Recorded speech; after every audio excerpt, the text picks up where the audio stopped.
अस्सलाम वालेकुम बच्चों। आज का जो हमारा टॉपिक है वो है जी लेक्चर है। लेक्चर नंबर हमारे पास है 4 फिज़िक्स।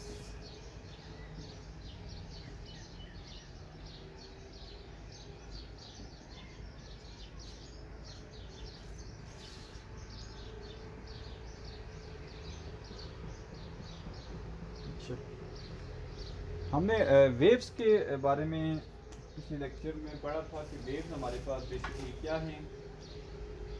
आज हम उसकी टाइप्स डिस्कस करेंगे कि हमारे पास कौन कौन सी टाइप्स हैं।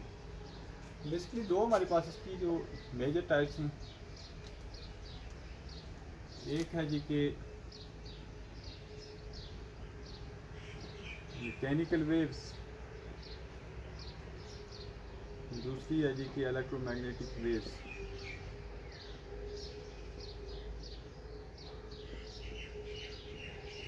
अब हमने ये देखना है कि ये दोनों हमारे पास क्या है।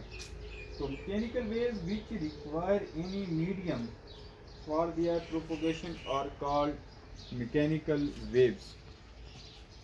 कि वो वेव्स कि जिनको फैलने के लिए या प्रोपोगेशन के लिए कोई मीडियम रिक्वायर होता है तो वो हमारे पास वेव्स होंगी, तो उनको हम बोलेंगे मैकेनिकल वेव्स। जैसे आपने इसकी एग्जांपल में अगर आप देखें तो ये वाटर वेव्स जो हैं या हमारे पास कह सकते हैं साउंड वेव्स हैं, ये जो या स्प्रिंग के अंदर जो वेव्स प्रोड्यूस होती हैं तो वो हमारे पास कौन सी आती हैं, मैकेनिकल वेव्स। क्योंकि अब ये देखें कि वाटर वेव्स में हमारे पास जो मीडियम रिक्वायर होगा बेसिकली वेव्स को, इसलिए वो मैकेनिकल वेव्स में आती हैं। क्योंकि अब ये देखें उनमें वाटर है, तो वाटर एज ए मीडियम हमारे पास काम करेगा तो वो वेव्स प्रोपोगेट होंगी, तो वो हमारे पास जो वेव्स होंगी तो उनको हम बोलेंगे ये मैकेनिकल वेव्स हैं। फिर इलेक्ट्रोमैग्नेटिक वेव्स इसके जो अपोजिट आ जाती हैं कि waves which do not require a medium for their propagation are known as electromagnetic waves.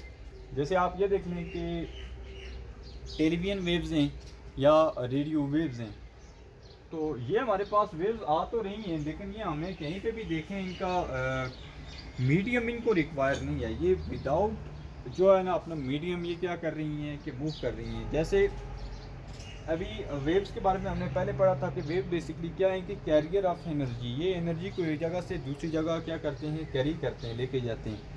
तो मैकेनिकल वेव्स में हमने देखा कि अगर ये जो वाटर था तो वह एज ए मीडियम ट्रीट कर रहा था और वो उसके थ्रू वो क्या कर रही थी कि एनर्जी एक जगह से दूसरी जगह मूव कर रही थी।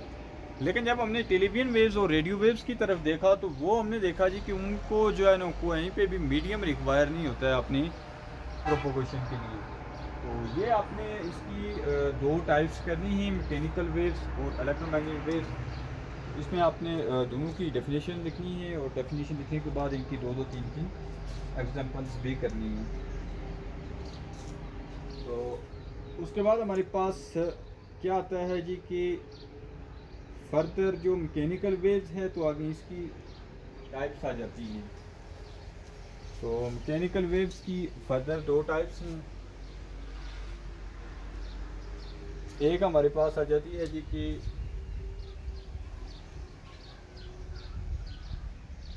लॉन्गिट्यूडनल वेव्स,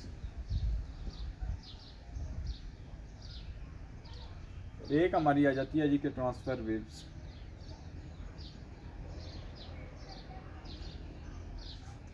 ये हमें देखना है जी कि लॉन्गिट्यूडनल वेव्स और ट्रांसफर वेव्स में ये फ़र्क क्या होगा। तो एक चीज़ हमने जहन में रखनी है जी कि अगर ये मैकेनिकल वेव्स की टाइप्स हैं तो इनको रिक्वायर होगा मीडियम ज़रूर रिक्वायर होगा अपनी प्रोपोगेशन के लिए। तो लॉन्गिट्यूडनल वेव्स की डेफिनेशन क्या कहता है कि the particle of the medium move back and fourth along the direction of propagation of waves. तो इसमें मुख्तलिफ किस्म के कॉन्सेप्ट भी हैं, आप इनको भी देखेंगे। जैसे ये देखें, अगर ये कोई स्पोर्ट है, इसके साथ हमने एक स्प्रिंग को बांध दिया, यहाँ से हम इसको खींचते हैं, ठीक है। अब जो फोर्स लगेगी खींचने की वो इस साइड लगेगी, डिस्प्लेसमेंट जो कवर होगा मीन डिस्टेंस या डिस्प्लेसमेंट आप फ़र्क जानते हैं, वो इस साइड होगा। अच्छा अब ये देखें जी कि ये जो रॉड है या स्प्रिंग है, ये किसी जगह से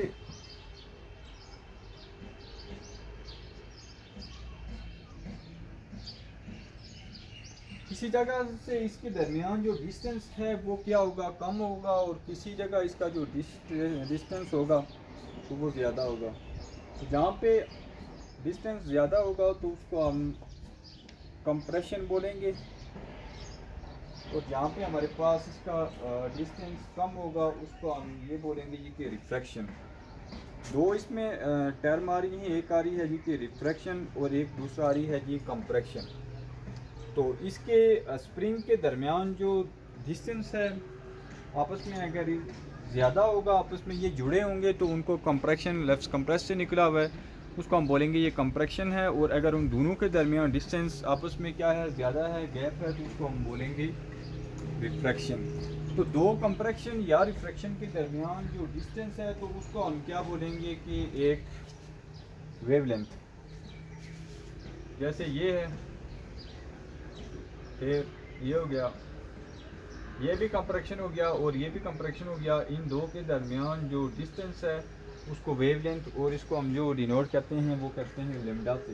तो दो कंप्रेशन या दो रिफ्रैक्शन के दरमियान जो डिस्टेंस होगा तो उसको हम क्या बोलेंगे कि ये है वेवलेंथ।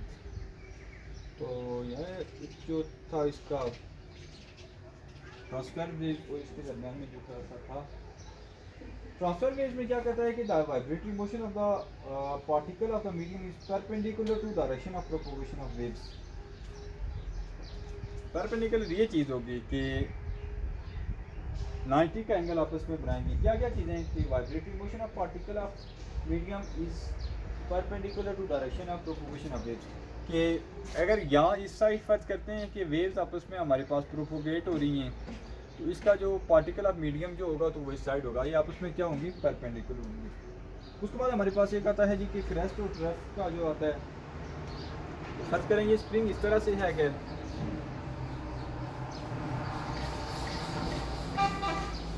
तो ये हमारे पास क्या हो जाएगा जी कि जो हाईएस्ट पॉइंट होता है उसको हम बोलते हैं क्रेस्ट, और जो लोवेस्ट पॉइंट होता है उसको हम बोलते हैं जी कि ट्रफ। तो वेवलेंथ को अगर हम एक और तरीके से भी डिफाइन कर सकते हैं कि distance between two consecutive crest और ट्रफ, इन दो क्रेस्ट के दरमियान जो डिस्टेंस है उसको हम वेवलेंथ कह सकते हैं, या इन दो ट्रफ के दरमियान जो डिस्टेंस है उसको हम वेवलेंथ लैम्डा कह सकते हैं। तो हमने आज जो पढ़ी हैं इसकी टाइप्स दो पढ़ी हैं, एक है जी हमारे पास मैकेनिकल, एक हमने पढ़ी है जी कि इसकी इलेक्ट्रोमैग्नेटिक। तो मैकेनिकल में हमने ये देखा जी कि इसको अपना कोई रिक्वायर होता है मीडियम। तो इलेक्ट्रोमैग्नेटिक्स में हमने देखा कि इसको प्रोपोगेट होने के लिए कोई भी रिक्वायर मीडियम नहीं होता है। ठीक हो गया। फिर हमारा ये हो गया जी कि इसका अगर रिक्वायर इसको मीडियम नहीं है तो कौन कौन सी इसकी एग्जांपल होंगी। तो मैकेनिकल में हमने देखा जी कि वाटर हो गई, स्प्रिंग हो गया, स्प्रिंग के अंदर जो भी वेव्स होती हैं उनको जाहिर सी बात है एक मीडियम रिक्वायर होता है। तो दूसरे में हमने देखा जी कि जैसे टेलीविजन वेव्स हैं, रेडियो वेव्स हैं, इनको प्रोपोगेट होने के लिए कोई भी मीडियम रिक्वायर नहीं होता। ये फिर इसकी टाइप्स आगे मैकेनिकल। फिर जो वेव्स हैं वो फर्दर आपस में क्या हो रही हैं कि डिवाइड हो रही हैं, फर्दर इसकी टाइप्स आ गई। अब इसकी टाइप्स कौन कौन सी हो गई, फिर हमने इसकी देखा कि एक हो गई लॉन्गिट्यूडनल वेव्स, एक हो गई जी कि ट्रांसफर वेव्स। फिर हमने इनकी डायग्राम भी देखी कि अगर कोई वेव है, जैसे ये हमारे पास एक स्पोर्ट है, उसके साथ हमने स्प्रिंग को अटैच किया हुआ है, और स्प्रिंग को जब हम इसके ऊपर फोर्स लगाएंगे तो ये हमारे पास क्या करेगा जी कि मूव करेगा। मूव करने के बाद हमने फिर देखना है जी कि इसमें डिस्प्लेसमेंट जो है तो वो किस साइड है, और जो हमारे पास क्योंकि कोई भी आप देखें स्प्रिंग है तो स्प्रिंग को जब हम फोर्स बनाएंगे तो वो कॉम्प्रेक्स भी कर सकता है और उसका रिफ्रैक्शन भी उसमें आ सकती है। तो अब कंप्रेक्शन और रिफ्रैक्शन के बारे में हमने ये देखा कि कंप्रेक्शन और रिफ्रैक्शन जो वो होगी कि अगर हमारे पास से जहाँ पे स्मॉल डिस्टेंस होगा दो आपस में ये स्प्रिंग के दरमियान तो वो हमारे पास कंप्रेक्शन, और अगर ज़्यादा डिस्टेंस है तो वो रिफ्रैक्शन। फिर हमने देखा कि कंप्रेक्शन का जो दो के दरमियान जो डिस्टेंस है तो उसको बेसिकली हम वेव लेंथ बोलेंगे। फिर हमने एक क्रेस्ट और ट्रफ का कॉन्सेप्ट देखा कि जो हाईएस्ट पॉइंट होता है उसको हम क्या बोलते हैं, क्रेस्ट बोलते हैं, और जो लोवेस्ट पॉइंट होता है उसको हम ट्रफ बोलते हैं। फिर हमने देखा कि दो जो कॉन्सेक्टिव क्रेस्ट के दरमियान जो फासला है उसको हम वेवलेंथ बोलते हैं, या कॉन्सेक्टिव ट्रफ के दरमियान। इसे याद रखना है कि क्रेस्ट और ट्रफ के दरमियान किसी भी दो क्रेस्ट के दरमियान जो डिस्टेंस है उसको हम वेवलेंथ नहीं बोल सकते हैं, इसलिए इसका वर्ड कॉन्सेक्टिव यूज़ हुआ है। ये भी हो सकता है, ये नहीं है कि पहले और दूसरे के दरमियान, बल्कि दूसरे और तीसरे के दरमियान जो डिस्टेंस है उसको भी हम वेवलेंथ कह सकते हैं। लेकिन जो भी आप दो क्रेस्ट लेंगे या जो भी आप ट्रफ लेंगे तो वो दोनों के दरमियान जो डिस्टेंस है उसको वेवलेंथ होगा, लेकिन उसके लिए ज़रूरी ये है कि उसका कॉन्सेक्टिव होने चाहिए। तो ये आज का टॉपिक है, इसमें आप देखें अगर क्वेश्चन हैं तो आप उसमें से पूछ सकते हैं। नेक्स्ट इंशाल्लाह हम इसके जो टॉपिक वो पढ़ेंगे और ये चैप्टर हमारा इसकी थ्योरी कंप्लीट हो जाएगी। Thank you.